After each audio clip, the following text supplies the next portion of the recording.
Bienvenidos todos hoy a nuestra sesión del iClub Chino, el respeto a los adultos mayores en China, una mirada a su riqueza valórica. En este webinar vamos a conocer la realidad actual de la sociedad china y las transformaciones producidas con las leyes sobre el matrimonio, donde ningún hijo puede desconocer su responsabilidad sobre su padre y su madre. Pero por supuesto que nos viene a hablar esto nuestra querida amiga de la casa, Mónica Ahumada, académica de la Universidad de Santiago de Chile, doctora en estudios internacionales de Asia-Pacífico de l'USACH y miembro de ALADA Chile. Moni, como siempre, muchas gracias por estar acá con nosotros. Gracias, Carolina. Como bien dices, ya soy como un poquito parte de la casa. ¿Ah? Absolutamente. Voy a compartir, tú me dices si ya vamos viendo y poder empezar entonces con lo que es la presentación de hoy día. ¿Ya? Súper, se Eh, ve perfecto. Hay que poner ¿Se ve eso. Ahí perfecto? estamos. Qué Sí, bueno. dale nomás. Bien. Quisiera compartir primero que nada que cuando Carolina me hizo la propuesta de poder hablar sobre este tema, para mí no fue fácil, a pesar de que uno puede haber estudiado muchas cosas sobre China, haber conocido China. Es una vuelta que en el mundo del Asia del Este es muy distinto a cómo uno lo ve en Occidente. Y por eso es como el desafío de poder trabajar este tema en la forma en que quiero presentarlo hoy día.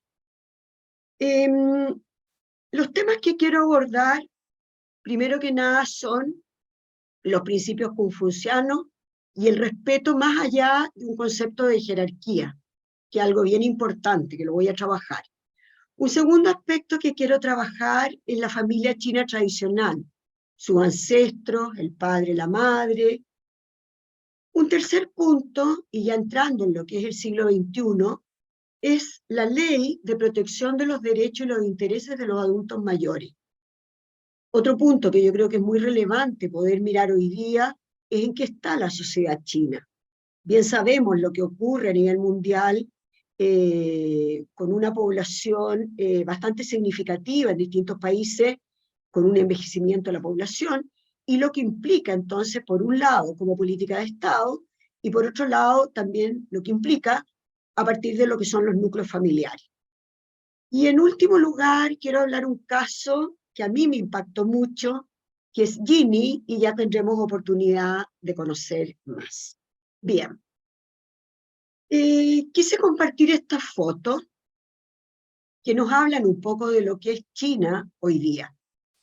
En la primera vemos los parques, la gente caminando, recorriendo, los adultos mayores, eh, aprovechando la naturaleza. Por otro lado, tenemos una abuelita, podemos ver, con su nieta, que le está precisamente enseñando juegos y compartiendo con ella. Si miramos abajo, en los adultos mayores, un tema muy importante también es el tema de la práctica del tai chi, como una forma también del cuidado del cuerpo y de la salud. La comida no deja de ser un aspecto fundamental dentro de lo que es una dieta saludable. Por otro lado, hay algo que me ha llamado la atención cuando he estado en China, es el cuidado que se tiene con respecto a los adultos mayores, y especialmente se nota que vienen desde provincia y que vienen a visitar y vienen a recorrer lo que son los lugares de China, y obviamente como una política de turismo desde el interior. Por otro lado, también se está dando hoy día en China el hecho de que los adultos mayores y las mujeres que no tuvieron la oportunidad de estudiar o de tener otros estudios puedan también ir a la universidad. Y por último, lo dejé para el final, es también el tema de cómo hoy día la robótica, la inteligencia artificial, también está ocupando un espacio dentro de lo que es precisamente el tema del cuidado del adulto mayor y de las personas. Bueno, en otra oportunidad yo he hablado ya sobre lo que es el tema de los principios confucianos, pero quise tomar solamente un aspecto, que es el tema del respeto, y partiendo de lo que es la filosofía confuciana, a partir del siglo VI antes de Cristo, de cómo esto se incorporó a un sistema político y social. Si nosotros vamos a los conceptos confucianos, lo primero que nos aparece es el concepto jerárquico y que va a estar acompañando a lo largo de la vida. Pero cuando hablamos de la jerarquía, precisamente hablamos no de una jerarquía autoritaria, sino de una jerarquía que se basa precisamente en el respeto. Bien sabemos que el culto del Estado y de la jerarquía parte de cómo se deben organizar las relaciones entre el Estado y y también con respecto a lo que son los súbditos y con respecto a lo que son las relaciones con los individuos. Por lo tanto, esta mirada que nosotros estamos dando hacia el respeto coincide plenamente con este modelo y con la filosofía confuciana. En otras oportunidades también he hecho referencia a ella, que Flora Botton, esta gran sinóloga mexicana, y que bueno, para mí ha sido realmente un referente, un modelo en todo lo que he ido leyendo y aprendiendo. ¿Qué dice ella? La clave del pensamiento confuciano es estar en paz consigo mismo, manteniendo un culto con los antepasados por haber sido ellos la base del sistema familiar y la educación. Esto implica reglas de conducta en la vida cotidiana que van acompañadas de una sanción moral. Si nosotros lo vemos y lo traspasamos a lo que es al adulto mayor, precisamente el pensamiento confuciano se centra en que las conductas en la vida familiar están directamente relacionadas con lo que es también la cotidianidad en el contexto y en el núcleo de la familia. En los principios confucianos, nosotros tenemos que el respeto es la clave. Nosotros tenemos, y otras veces yo también lo he dicho, pero quise recordar, que existen 5 relaciones que son inherentes a todos los hombres, entre el soberano y el súbdito, entre el padre y el hijo, entre el marido y la mujer, entre el hermano mayor y el hermano menor, entre los amigos y sus redes y su intercambio. Y precisamente cuando uno habla de esta relación, a mí me viene la imagen en Beijing del Templo del Cielo. Nosotros también cuando tuvimos Fez Luz aquí en el Parque de la Familia, justo antes de que empezara la pandemia, precisamente había una réplica preciosa del Templo del Cielo. ¿Y cuál es la lógica del Templo del Cielo, que pertenece a la dinastía Ming? Es que el emperador rogaba por las buenas cosechas en la primavera y también venía un momento de agradecimiento por los frutos que se recolectaban en el otoño. ¿Y cómo podemos asociar esto? Que precisamente esta relación que se da entre soberano y súbdito también es una relación que se da en la relación entre adultos mayores, hijos, nietos. Y este concepto, que puede ser muy jerárquico, parte de lo que es el principio confuciano y el principio del respeto. Hay 2 conceptos que para poder entrar en esta filosofía son bien relevantes. Lo primero es Mianzi, y este se identifica con el respeto, y en China se vincula con la autoestima, con la dignidad, con el prestigio de la persona, y especialmente cómo la persona muestra su cara, el dar la cara visible, qué es lo que expresa esa cara. Por lo tanto, si Mianzi implica la cara, el rostro que yo muestro, también está el cuidado por el dar las respuestas negativas, el humillar a la otra persona o el tema de una situación inconfortable frente a otro. Por lo tanto, estas relaciones que se dan entre los individuos están establecidas por los deberes sociales, por el contexto en que se desempeña y también por las relaciones que se van a dar en las familias chinas, especialmente con los adultos mayores. De este concepto, nosotros desprendemos otro que yo diría que es muy, muy conocido y muy difundido, que es el guanxi. Y este establece las relaciones de confianza que se dan entre los individuos y también en el aprecio por la otra persona. Bien sabemos que las relaciones en China, o las relaciones de China con extranjeros, pasan mucho por el concepto de guanxi. ¿Y por qué? Porque estas relaciones de confianza son relaciones que se establecen en el tiempo. No son relaciones que se establecen porque me voy a tomar un café juntos, porque comemos un día, sino que es lo que se va construyendo en el transcurso del tiempo. Y eso es algo que es muy, muy relevante para entender lo que es el modelo confuciano y el concepto del respeto y el concepto de la amistad. Por lo tanto, ¿cómo se construye una amistad? A partir de la construcción en el tiempo, no es de un día para otro, de este guanxi que pasa a ser tan, tan relevante. Bueno, ¿cómo era la familia tradicional china en sus ancestros, el padre, la madre?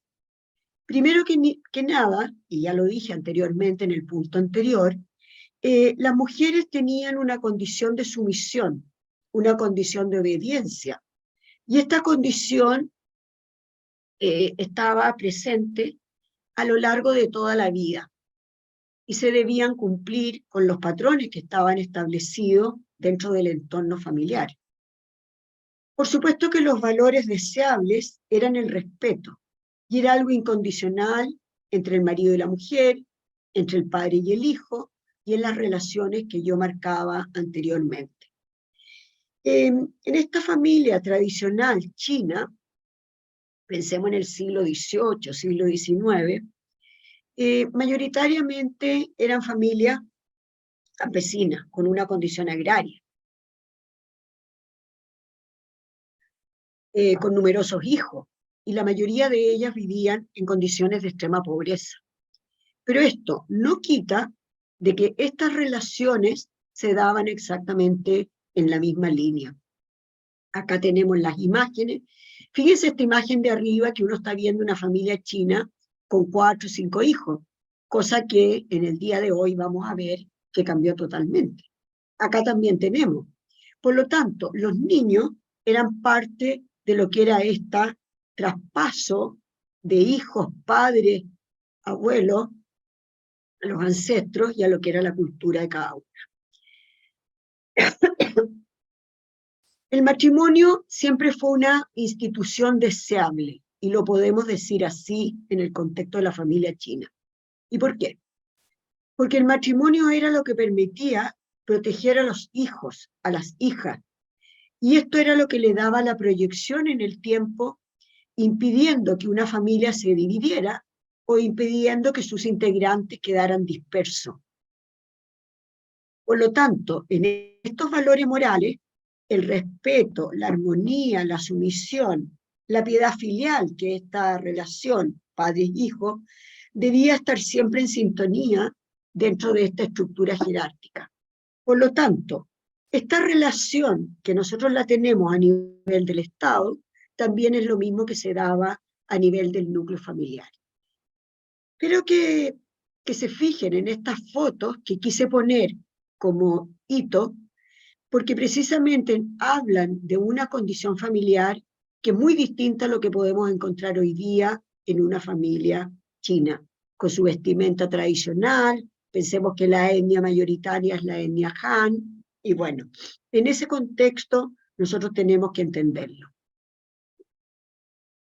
Li Yi, uno de los escritores de los periodos antiguos, él decía que la ceremonia del matrimonio era un vínculo de afecto entre dos familias, con diferentes apellidos, a fin de asegurar los servicios en el templo ancestral, y por otro también asegurar la continuidad familiar. ¿Qué nos está diciendo esto? Que la elección de la pareja, del esposo o de la esposa, era algo que se acordaba entre familias. No estaba la libertad para elegir con quién me caso. Eso yo ya lo toqué con respecto a los líderes chinos en otro minuto. Por lo tanto, estos lazos matrimoniales se buscaban desde la niñez, y era muy frecuente que estas parejas no se conocían hasta el día del matrimonio. las familias se encargaban de mandar las telas, mandar los trajes, lo que era la dote, y especialmente esto era para ir a lo largo de un periodo de tiempo, eh, eh, profundizando en estos vínculos. Pensemos también, por ejemplo, en China, que muchas de estas relaciones se establecían con gente que eran de otras áreas geográficas. No nos olvidemos que China es un país absolutamente montañoso, muy, muy montañoso. Y eso significaba que el traslado de un lugar a otro no era fácil, no era por un camino plano. Entonces, todo esto implicaba todo un ritual con respecto a cuando se iba a producir un matrimonio.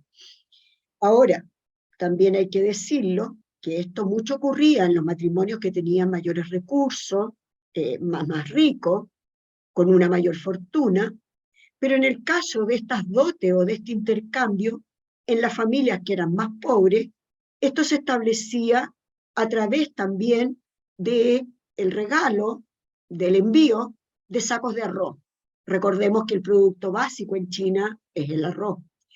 Esto es bien significativo porque en todas las culturas siempre hay como una adecuación a qué es lo que yo envío. A lo mejor en Chile uno tendría que pensar en otro producto, no el arroz, en sacos de, bueno. Esto nos hace pensar un poco en esta familia china tradicional, en que el tema de el acuerdo matrimonial de los hijos era algo absolutamente establecido. No había posibilidad de salirse de esos marcos. Y esto duró, yo diría, hasta la primera mitad del siglo XX. No podemos pensar que esto no ocurrió eh, eh, tanto tiempo atrás. Bueno, hay otro aspecto que para mí es como clave para entender esto del matrimonio, de las relaciones de familia, de la hija, de la dote, es el hecho que a la novia, desde muy niñita, se le practicaba la costumbre del vendaje de los pies, ¿ya?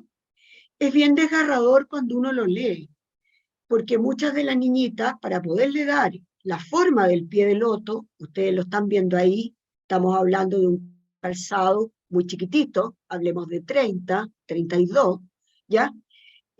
Muchas veces se les quebraban articulación, muchas veces sangraban, y obviamente que les tenían que hacer el vendaje en los pies.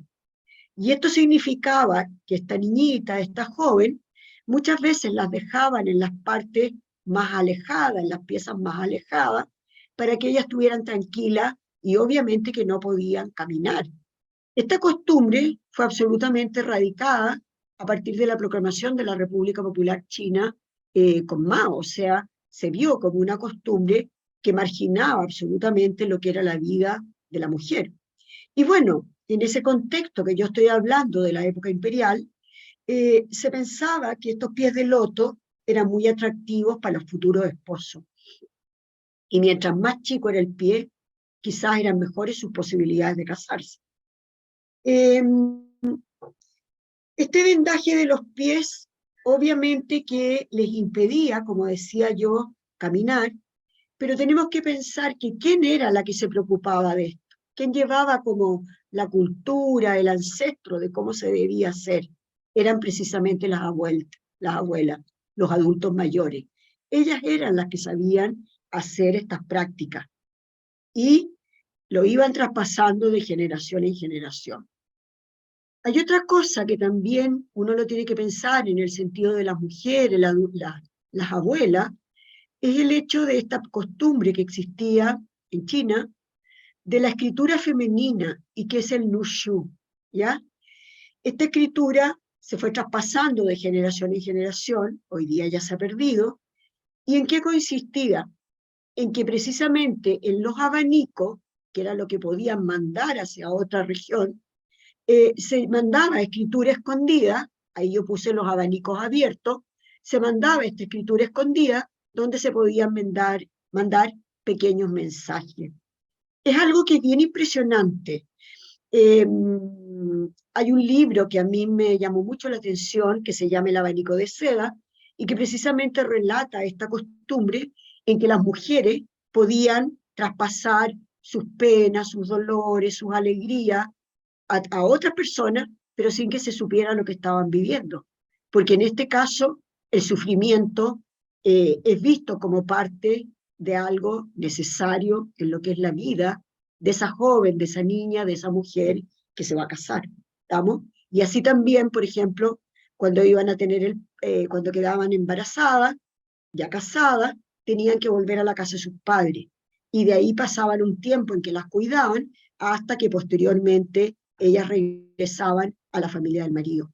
Por lo tanto, en esta cultura y en esta sociedad china tradicional, nosotros tenemos que los vínculos padre, madre, hijo, abuelo, abuela, eran traspasados de generación en generación con todos estos rituales que yo estoy explicando. Bueno, fíjense los abanicos, qué cosa más linda.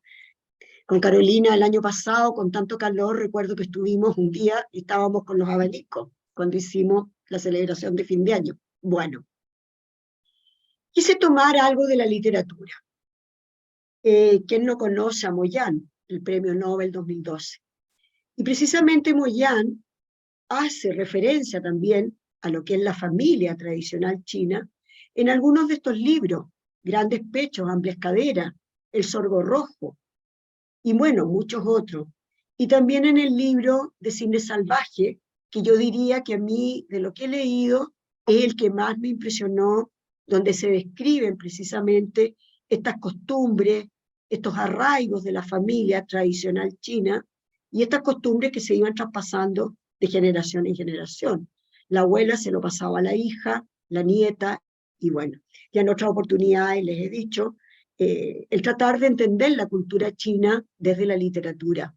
Y también Lisa Xi, cuando escribe El abanico de seda, y precisamente cuando ella relata precisamente estas costumbres que yo estoy contando, ¿ya?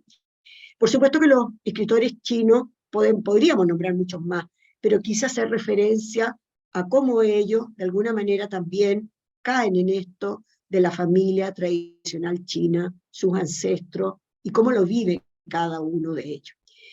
Vamos hoy día un poco ya entrando a lo que es el siglo XXI, y qué pasa hoy día. Ya dije que en la época de la proclamación de la República Popular China se cambiaron los patrones culturales y cambió también el concepto de la familia, del matrimonio, y también con respecto a lo que es la vida de la población y la sociedad china. Bueno, tenemos que hace ya 10 años en China fue promulgada la Ley de Protección de los Derechos y los Intereses de los Adultos Mayores. ¿Y en qué consiste esta ley? Exige a los hijos visitar a sus padres mayores de 60 años, exponiéndolos a ser demandados o multados, o inclusive a recibir las penas de cárcel en caso de no hacerlo. Esto puede parecer obviamente muy drástico. En nuestras sociedades occidentales bien sabemos el contraste que hay con respecto a lo que es la realidad de los adultos mayores. Pensémoslo en Chile.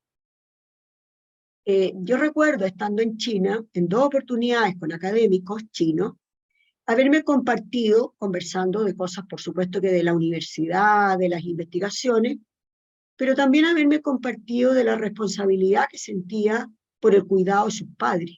Cuando estamos hablando de esto, estamos hablando de los padres de ellos que vivieron en los años 50, 60, con muchas dificultades, con una dieta alimenticia que era muy básica, con condiciones de salud y de estado físico muy distintos a lo que puede ser el estado físico de una persona hoy día de edad media en China.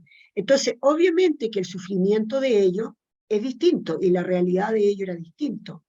Recuerdo también en otra oportunidad, una profesora, el otro era un profesor, que me compartió que estaba muy preocupada porque tenía que terminar de escribir un artículo, pero ella tenía que viajar de todas maneras a ver a su madre, que estaba con un problema especial. Ella vivía en Beijing, tenía que viajar a otra ciudad, y bueno, igual se tenía que dar el tiempo para ir. Al ver esta ley que yo estoy contando, precisamente es sentir esta responsabilidad, por un lado, la carga laboral, pero por otro lado, el que es parte de la vida y de la realidad del profesional chino o del trabajador chino, ¿qué pasa con sus padres? ¿Ya? Cosa que lo veríamos como algo muy distinto en nuestro mundo occidental. Por lo tanto, esta ley puso en alerta que los adultos mayores no son visitados por sus hijos y nietos. ¿Y esto qué es lo que implica? Que si no son visitados, ellos viven en una situación de abandono, de soledad, y especialmente aquellos que viven en las provincias del interior y en la extrema pobreza. Esto es una realidad que cada vez se va haciendo más fuerte en China, y bien van pensando ustedes cuáles serían las razones, que es lo que yo quiero también plantear en esta conversación que estamos teniendo. Esta ley también establece que deben ser visitados frecuentemente y que también los deben ayudar, no solo con un apoyo económico, pensemos en lo que puede ser una pensión, sino que también deben ser ayudados en un acompañamiento espiritual. Por lo tanto, bajo ninguna circunstancia pueden quedar en una situación de abandono, porque esto va contra lo que es la filosofía confuciana del respeto de los ancestros y de la vida y del entorno familiar en una sociedad china. Otro aspecto que también es relevante, y aquí lo tenemos, por ejemplo, a propósito de lo que dice la agencia Xinhua, es que un número significativo de adultos mayores en China viven en condiciones bastante modestas, y dicen de que la quinta parte de los adultos mayores en China están bajo la línea de la pobreza. Y estos son estudios que se han hecho en la Escuela Nacional de Desarrollo de la Universidad de Beijing. Por lo tanto, este ya no es un problema que está en otras generaciones, sino que es un problema que es para la generación actual, población activa en China. Hay otro punto que también se discute y que me pareció súper interesante precisamente cuando preparaba esta charla, es el hecho de que hay algunos hijos que dicen, bueno, yo voy a renunciar a la herencia, cosa de no tener ningún tipo de responsabilidad. Puede ser una herencia mínima, pero es la herencia. Pero ¿qué es lo que ocurre? La ley no le permite renunciar a esa herencia, porque si renuncia a la herencia, ¿qué es lo que implica?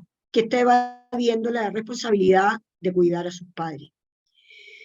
Según el informe de esta agencia, de la agencia china, la ley dice que mayores de 60 años, el 2015, 185 millones, al 220, después nosotros vamos a tener un aumento de 221 millones y se calcula que al 2050 van a ser 450 millones. Si nosotros pensamos en la población actual de China, que son 1.420.000 millones de chinos, pensemos que cada vez el porcentaje de población de adulto mayor se va a ir precisamente acrecentando, lo que implica, bien sabemos, que aquí debe haber una política de Estado.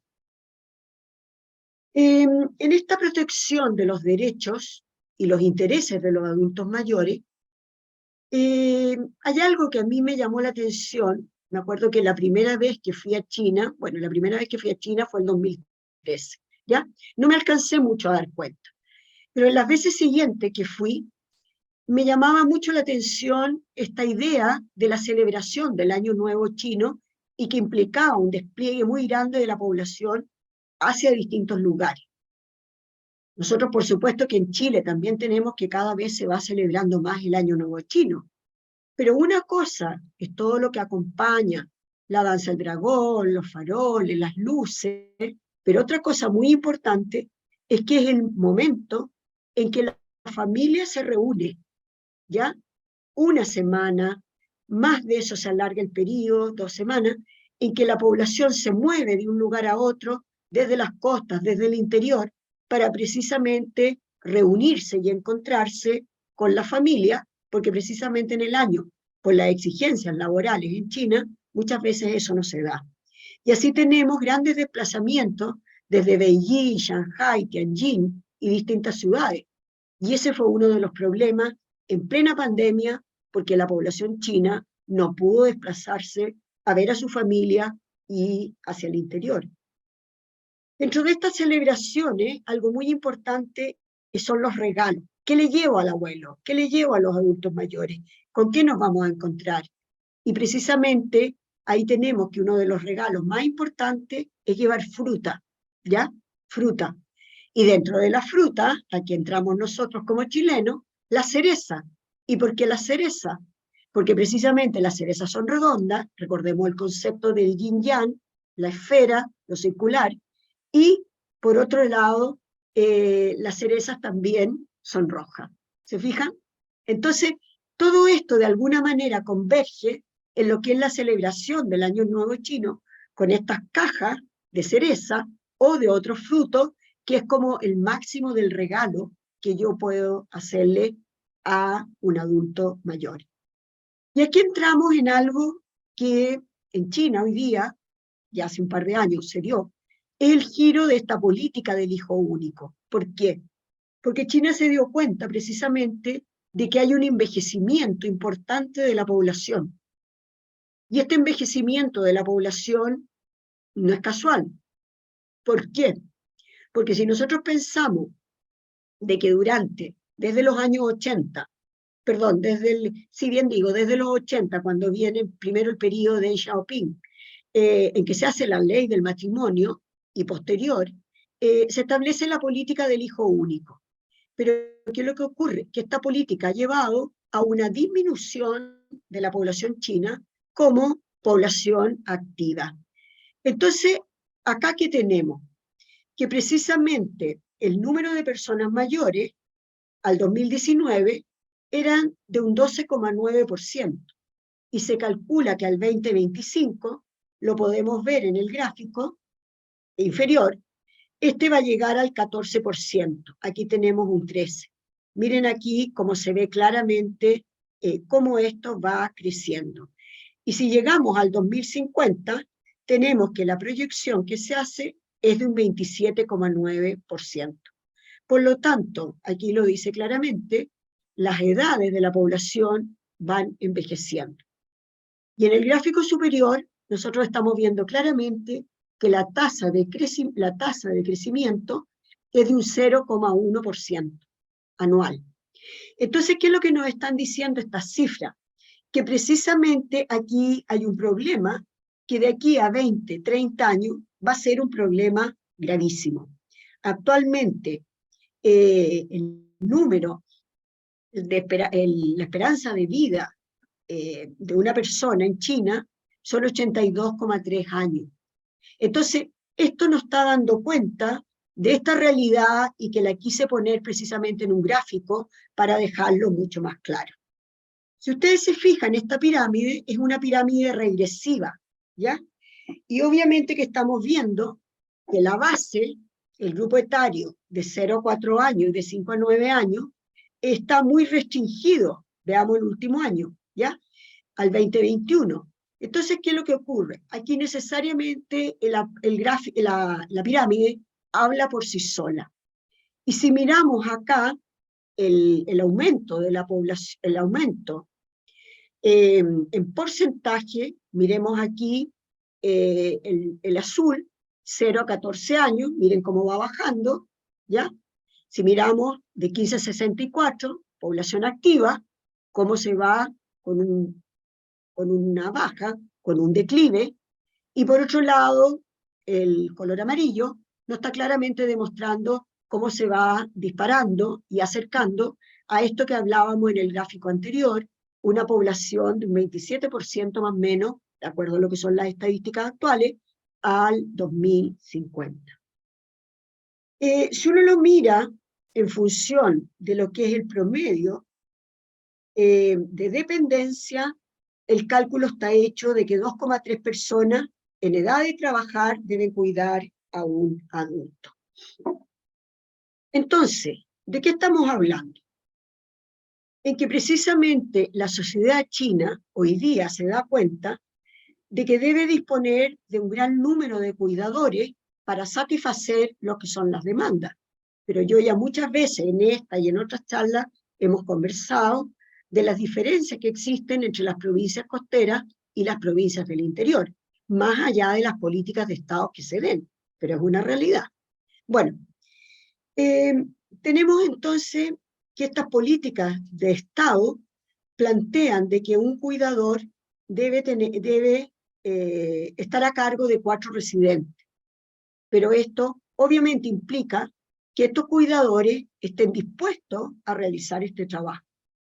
De aquí parte algo que yo ya lo había visto estudiando, bueno, yo también trabajo temas de otros países, lo había visto concretamente en el caso de Japón, de cómo la robótica hoy día entra a apoyar lo que puede ser el cuidado, y cómo también el tema de este cuidado al adulto mayor, también nosotros lo tenemos que vincular con el tema de la inteligencia artificial. Por lo tanto, de alguna manera hoy día, la tecnología y la falta de cuidadores está precisamente entrando en una dinámica que nosotros hace 10 años atrás no la hubiéramos pensado. Pensemos en arriba, la persona que está conversando con el robot, que de alguna manera está programado, y abajo en el fondo, cómo las sillas de rueda y cómo la movilidad está muy, muy vinculada con todo lo que es la tecnología. Entonces, en esta línea, la sociedad actual china y sus adultos mayores, a medida que crece el número de ancianos, los recursos de atención no se mantienen. Se necesitan máquinas inteligentes para poder reducir de alguna manera la carga del trabajo de las otras personas. Por lo tanto, este cuidado de alguna manera implica poder avanzar en un apoyo con otras tecnologías. Miren qué curiosa esta imagen en que precisamente bajar una escalera, bien sabemos el peligro que es.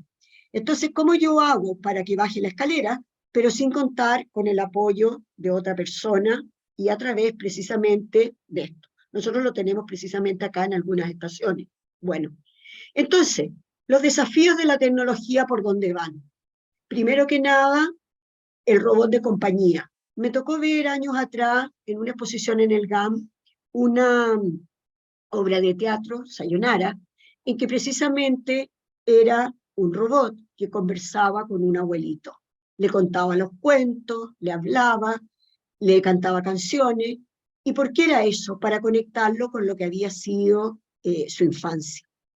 De alguna manera, todo esto implica que cada vez más se va a intentar poder avanzar en estos temas en estos temas, y sobre todo en ver cómo ir facilitando lo que es el desarrollo de estos robots de compañía, que a uno le puede parecer muy chocante, pero ya lo estamos viendo en países asiáticos. Esto no es algo eh, alejado, no, tampoco es masivo, pero es algo que se comienza a dar. Por lo tanto, esta realidad que a uno le puede parecer y que está muy graficada, piensen ustedes esta reunión de señoras y que están con el medio con un robot, o en la foto inferior. Bueno, todo esto implica que de alguna manera lo que es el adulto mayor en China está teniendo un giro y una mirada que de alguna manera también a nosotros, como sociedades occidentales y también como sociedad chilena, ¿cómo vamos a pensar un modelo de cuidado, un modelo de, de protección hacia el adulto mayor en que pueda contar con un mayor número de cuidados y de apoyos, como lo planteaba yo anteriormente? Quisiera terminar esto con algo que a mí me impactó mucho por otras cosas cuando estaba investigando, y que llegó a mis manos esta información que para mí es un reflejo precisamente de lo que es el caso del cariño, el amor, el aprecio, el apego de Ginny, de la hija de Ginny, a su madre.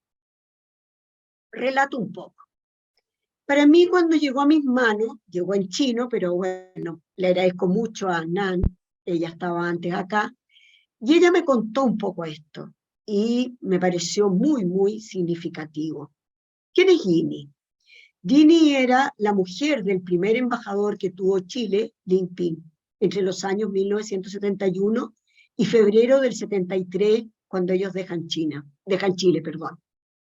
¿Y qué es lo que hizo su hija? Su hija rescató su memoria, porque cuando ella muere, ella se da cuenta del valor que había tenido su madre cuando ella, ya adulto mayor, comparte sus memorias. Ginny había nacido en 1920 al 2008, y precisamente ella se había integrado, era de Ariansur, se había integrado al Cuarto Ejército, y ella trabajaba como taquígrafa. Hacia el año 1958, ella fue designada como una de las primeras mujeres del Ministerio de Relaciones Exteriores. Pensemos que en China era una sociedad muy, muy jerárquica, la mujer no tenía un espacio y ella fue pionera. Bueno, en este rol de ella como pionera, ella la nombra como consejera política de la Oficina de Representación Comercial en Chile. Esto se abre en 1966, previo a la firma de relaciones diplomáticas, y ella, posteriormente, cuando es nombrado embajador, pasa a ser entonces también ella la consejera política. Posteriormente ella se va a desempeñar en Australia también, y ya en 1984 ella jubila.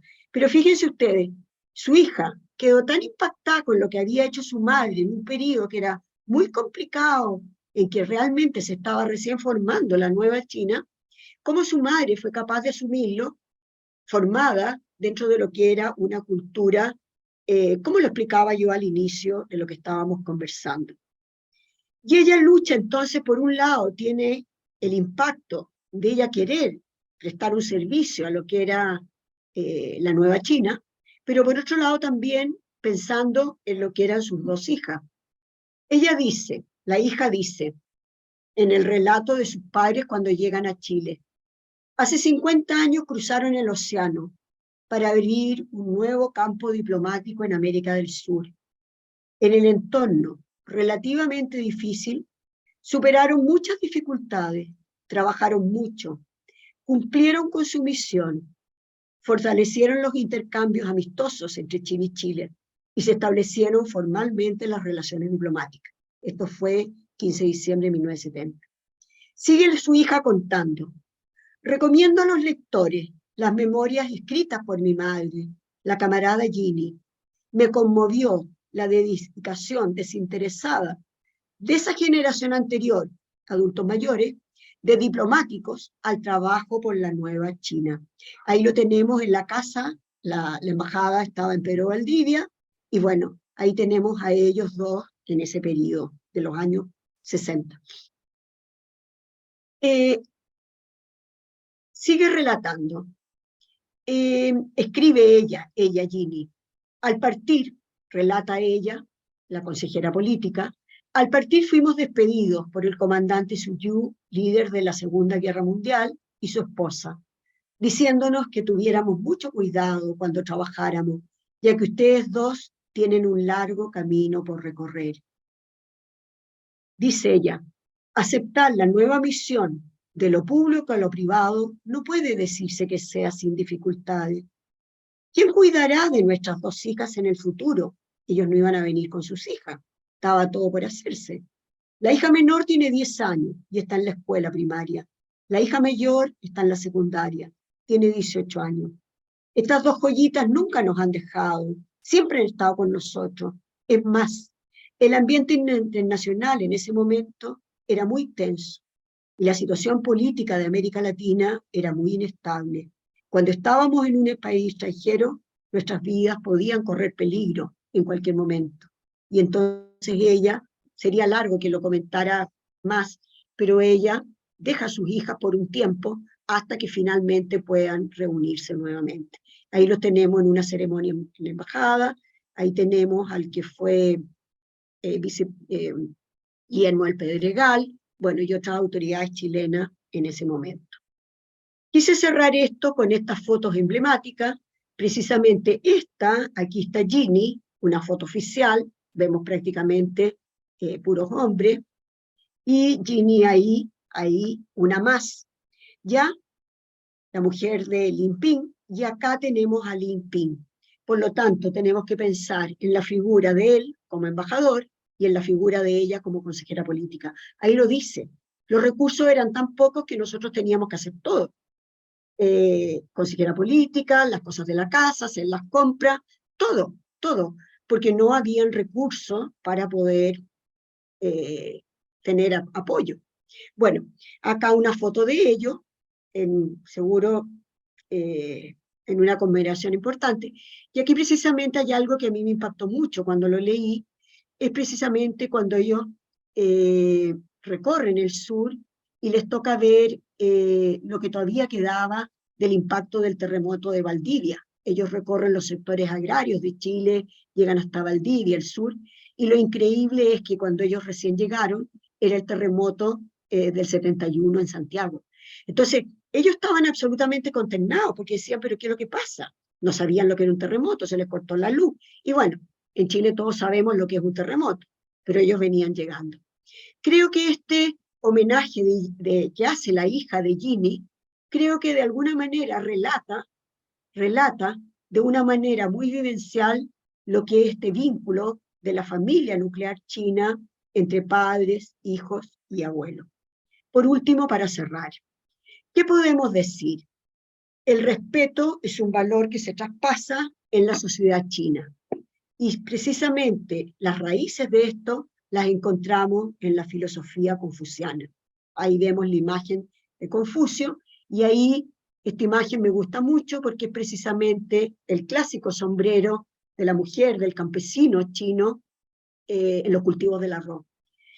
Este concepto jerárquico se expresa hasta el día de hoy, y precisamente esta ley que se ha dado es para poder ver qué se hace frente a una problemática que China la asume hoy día como una responsabilidad inmediata. Por otro lado, es el Estado que va asumiendo este rol de verlo, y también no es el caso ahora decirlo, pero bien sabemos que la política del hijo único ya hace un par de años cambió primero a 2 hijos, y hoy día ya la política también establece que pueden ser 3 hijos. Ahora, ¿qué dice eso? Que las nuevas generaciones también tienen que adaptar a nuevos códigos culturales de cómo se van construyendo un nuevo tipo de relaciones en una sociedad que también sigue enraizada en lo que son las culturas que se dieron en décadas anteriores y los espacios que se dieron en décadas anteriores. Muchas gracias, y bueno, espero que haya sido de interés.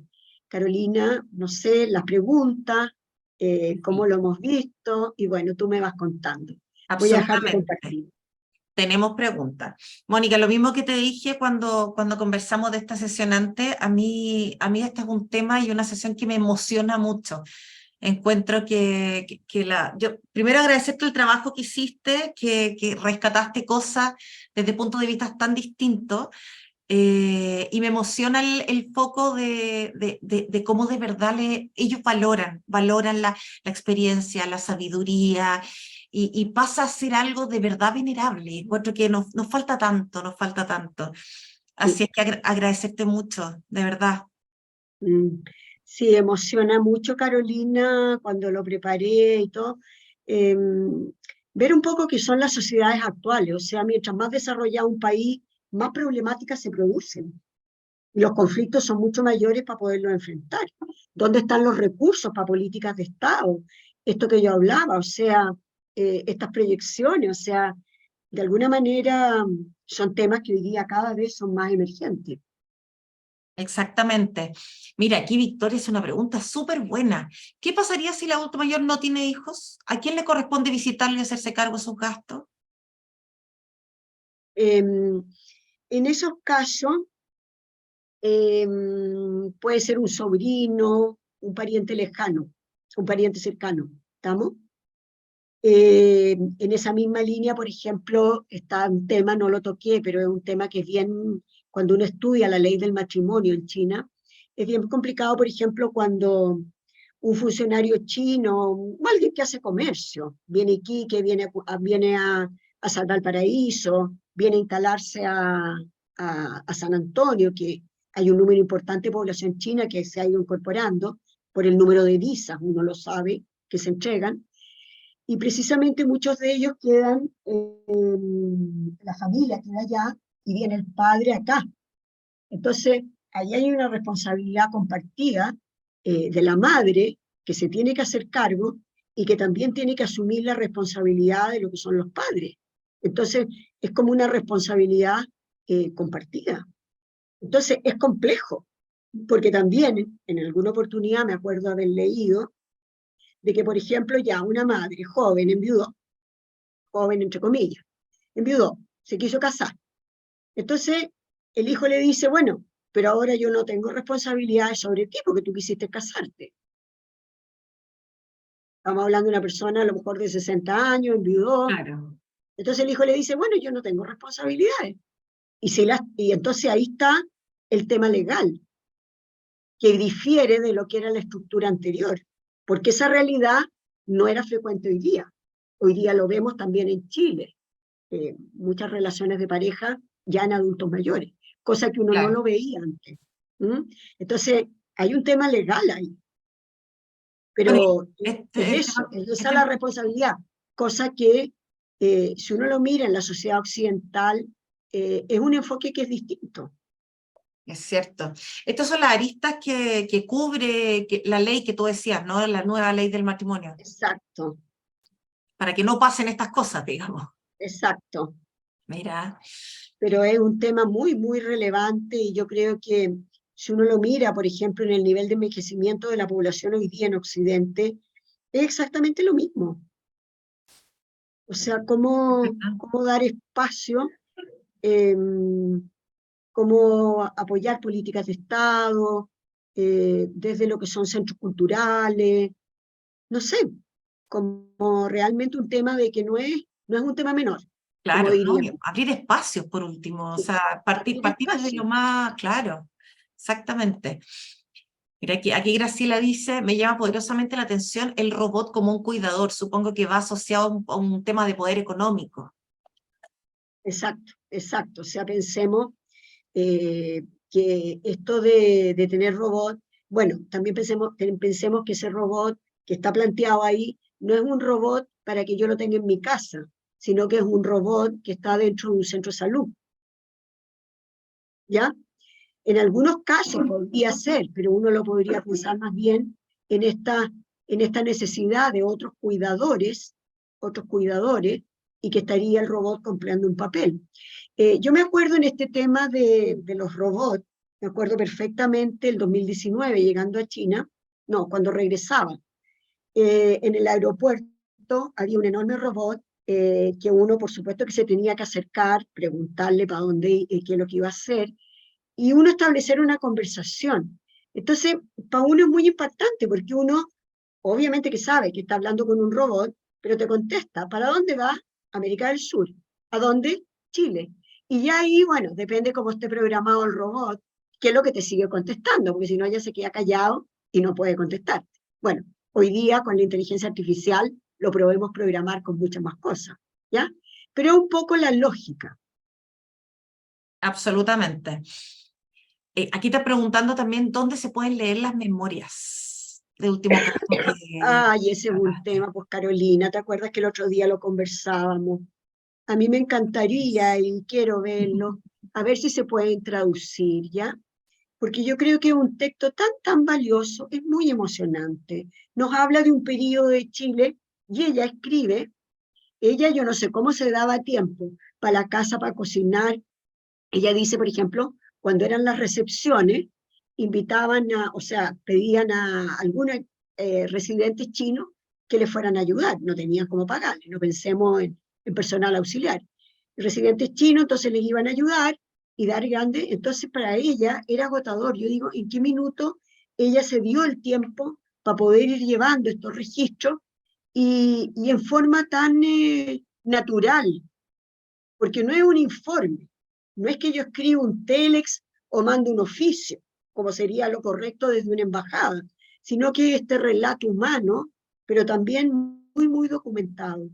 Yo creo que es un desafío, Carolina, como Instituto Confucio, y con la misma agregada cultural, se me ocurre, de poder ir conversando y la posibilidad de que este texto, son 30 páginas, no es un texto menor, con muchas fotografías entre medio, la percepción, por ejemplo, de lo que es Valdivia, con todo lo que había sido el terremoto del 60, los niveles de pobreza del sur de Chile, y bueno, ¿por qué no decirlo? Era muy parecido a lo que era la China de los años 50 y 60. No, maravilloso, de verdad que sería, aquí también están diciendo, sería maravilloso, por favor háganlo, están poniendo. Hay Eh, tantas cosas que se pueden hacer, pero el veamos, pues, desafío. Carolina, Vamos a tenerlo ahí con el asterisco muy pendiente y como dice tratar el dicho, de en el pedir no hay engaño. tal cual, tal cual. Vamos a hacer todo, a poner todos los esfuerzos para que eso lo podamos sacar en conjunto. Sí, Sería sí, muy es bonito. realmente impresionante, muy lindo. Sobre todo que ella es la primera diplomática y la primer diplomático que llega a América del Sur. Entonces, es un testimonio de relaciones internacionales muy importante, no solo desde lo familiar, ¿ah? Claro, no, y como Porque dices tú, son la visión desde China hacia acá, viviendo claro. en China. Y es un relato, como tú dices, en primera persona, un relato distinto, no, no es un relato formal, es un relato No, es un cercano. relato ameno, ameno. Claro, no, maravilloso. Un tema ahí, próximo proyecto. Así Mira, es. aquí están, mira, hay muchos comentarios espectacular, te pasaste, aplausos de todo, pero vamos, en beneficio del tiempo, vamos a ir a la última pregunta, que dice, ¿qué norma o actitud que se aplica en China con los adultos mayores cree que sería bueno aplicar en Occidente para respetar más a nuestros ancianos? Eh, yo creo que una de las cosas que ayuda mucho es el hecho del fortalecer la cultura, la lectura, hacer grupos de estudio, porque eso, claro, uno dice que en Chile ya un centro cultural, una comunidad, ya un- una municipalidad, pero ¿cuánto es el grupo que Claro, llega a ser parte de eso? O sea, yo creo que el tema no va en que yo ofrezco un curso, el tema va de cómo yo incentivo para que eso se haga. O sea, yo creo que la cultura, el ver películas, el escuchar la música, te inserta con muchas veces, y eso, por ejemplo, en personas que sufren Alzheimer, está absolutamente comprobado, cómo se conectan, por ejemplo, con la música que ellos escuchaban, con la lectura que a lo mejor podían haber tenido alguna vez, y que son pequeños chispazos. Ese por un lado. Por otro lado, yo creo que la actividad física. Bien sabemos que la cultura china trabaja mucho lo que es el tema de, por un lado, lo que es el ejercicio y lo que es el tai chi. Y por otro lado, eh, también como el manejo de una dieta saludable. No nos olvidemos que el tema de la grasa por ejemplo, en China, uno no ve grandes pedazos, ahora que va a ser el 18, grandes pedazos de carne o cosas así, no, por el tema de cómo digerirlo. Entonces, siempre son pequeños cuadrados, uno come con los palillos, uno no se puede imaginar un enorme trozo, un bife, ¿ya? Porque allá la cultura es distinta y yo creo que el tema de la alimentación es un cuidado que es muy importante.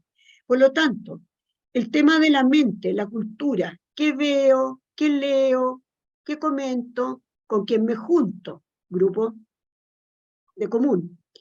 Por otro lado, el tema de el ejercicio físico y por otro lado también esto mismo del vincularse en distintas generaciones, porque yo creo que desde el momento en que una persona se vincula y establece lazos con distintas generaciones, obviamente que genera redes que van a ser mucho más poderosas. Por ejemplo, el tema de la tecnología, ¿ya?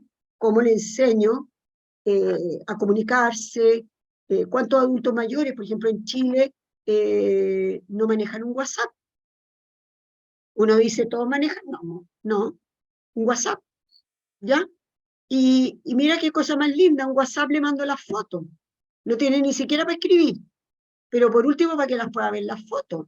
Entonces yo creo que hay una cultura y un paso que debemos dar. exactamente, es verdad, es verdad. Y aquí Graciela está diciendo también, ella es de Argentina y dice que en Argentina pasa exactamente lo mismo. Así es que es Sí, un pues problema a en nivel Argentina global, también es un tema. Sí, absolutamente. Mónica querida, se nos está acabando el tiempo, lo que me da se nos mucha pasó pena, volando. se nos pasó volando y hay mucha gente que está interesada y haciendo miles de preguntas, así es que le ofrecemos disculpas a los que no pudimos responder, le agradecemos a todos los que estuvieron presentes hoy y Mónica, darte las gracias a ti porque sabemos, se nota la dedicación que le pusiste a la sesión. Muchas gracias, Carolina. Y Gracias. feliz de poder compartir esto. Y yo creo que no pensarlo como que es algo que corresponde a un país asiático, lejano, no. Yo creo que las problemáticas de la sociedad actual y del sistema mundial se repiten Es con verdad. distintos códigos culturales, pero son lo mismo, son las mismas problemáticas. ¿Mm? Es verdad. Muchas gracias, Mónica, Muchas como gracias. siempre. Gracias a todos por acompañarnos. Nos vemos en la Gracias a próxima. todos por acompañarnos hoy día. Y me decías que había de Argentina también conectado, maravilloso. ¿Ah? Exactamente, exactamente. Está Graciela de Argentina aquí hizo varias preguntas, estaba súper, súper motivada con la sesión. Así es que bueno, gracias a todos. Nos vemos en una próxima oportunidad. Muchas gracias. Sayen. Sayen.